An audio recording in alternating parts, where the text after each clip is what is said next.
Welcome to this video presentation by the postgraduate student whose poster it represents. We will miss the bustling crowds around the posters at the All Energy Conference this year, but we hope you enjoyed this online version that we have created. Before the presentation starts, I would like to acknowledge the support of our generous sponsors. Without this support, the competition could not proceed and the winning entrants would not receive a financial award. Our platinum sponsor is the Victorian Government through the Department of Environment, Land, Water and Planning. Its brands include Victorian Energy Compare, Victorian Energy Saver, Victorian Energy Upgrade Program, Energy Scorecard and Energy for Business. Their contact details are on the slide. Monash University's Monash Energy Institute is one of our silver sponsors. With over 170 staff involved, the Institute has a vision to bring people together to solve global energy problems. The Monash student posters in this competition represent some of that work. BayWa Renewable Energy is another silver sponsor. BayWa develops both wind and solar projects in Australia as part of a global energy portfolio. BayWa staff have also supported our AIE events in the past, including our Young Energy Professionals Speed Networking events. Our final silver sponsor is the University of Melbourne's Melbourne Energy Institute. Many of you will have attended their regular forums that keep the energy community and public up to date on technical and policy energy matters, and the University of Melbourne posters in this competition reflect some of that work. Seed Advisory is our bronze sponsor, and this small but well-recognised energy consultancy covers both the technical and regulatory fields. Seed Advisory has been a regular supporter of the AIE and a presenter at our events. Lastly, we thank All Energy for hosting our live poster events over the last decade, and we look forward to doing this again post-COVID. These last slides show you our poster winners in the last competition. And I now hand you over to the poster presentation. Thank you. Hello everyone, my name is Prakash Aryal. I am second year PhD student at Monash University.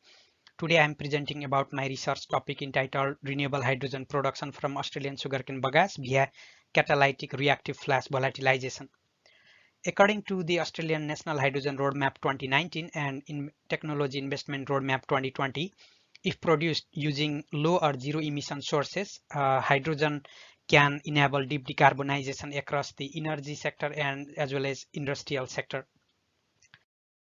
Hence, clean hydrogen can act as a sustainable future energy carrier as a high density, zero emission or low emission fuel which can be used as a fuel in transport vehicles as well as can be used as an energy storing means. Current demand of the hydrogen globally is about 70 million ton per year, and about 96% of this is supplied from fossil fuel, either from natural gas based steam methane reforming or coal gasification, thereby emitting around 830 million ton of CO2 per year. Renewable hydrogen can be produced via either electrochemical or thermochemical or biochemical or photochemical method.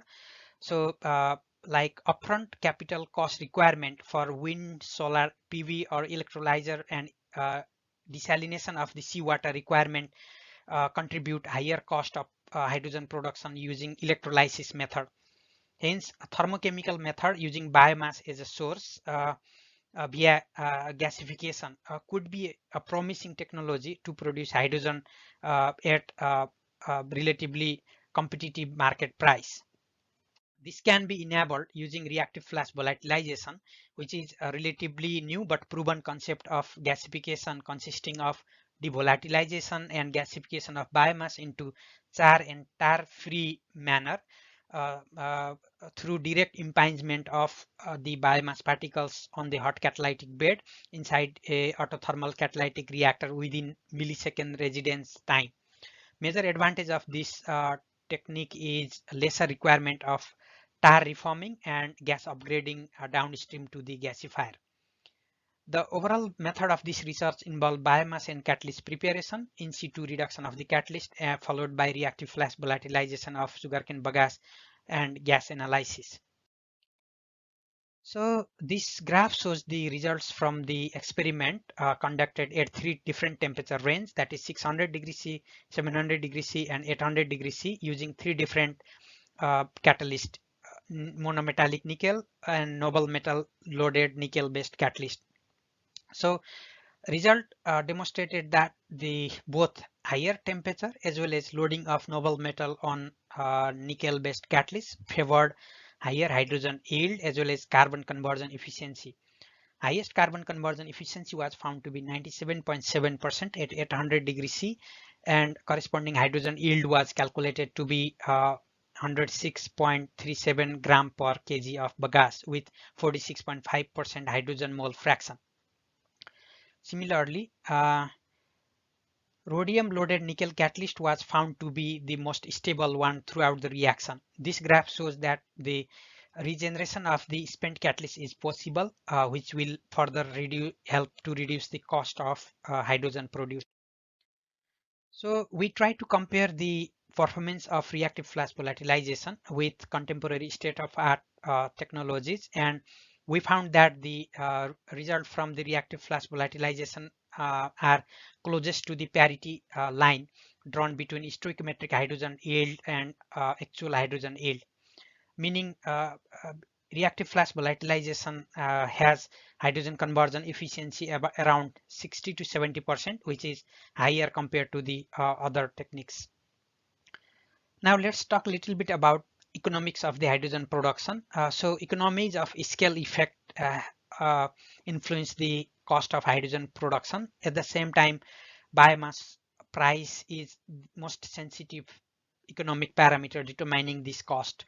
Hence, we can see that there can be a trade-off between economies of scale, saving fixed cost, versus variable logistic transportation cost of the centralized large biomass to gasification plant.